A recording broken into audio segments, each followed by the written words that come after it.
In today's video, I'm going to teach you how to link to another page on Wix.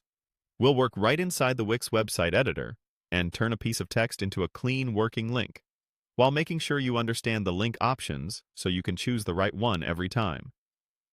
With your site open in the editor, click the text you want to make clickable.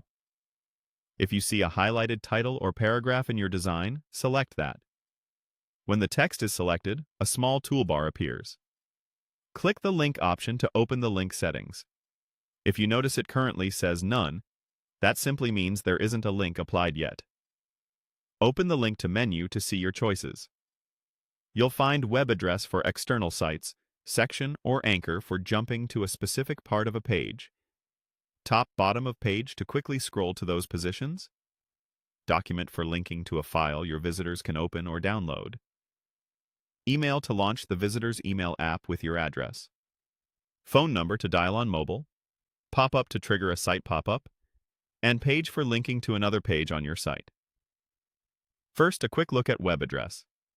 Choose Web Address, type or paste the full URL and make sure it's correct.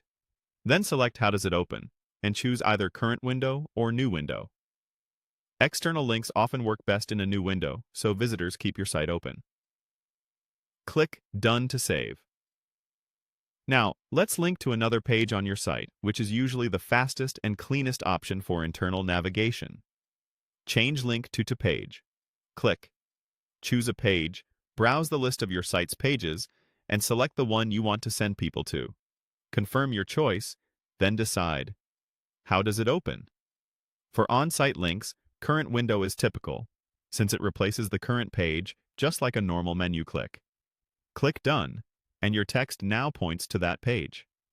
If you ever need to remove a link, open the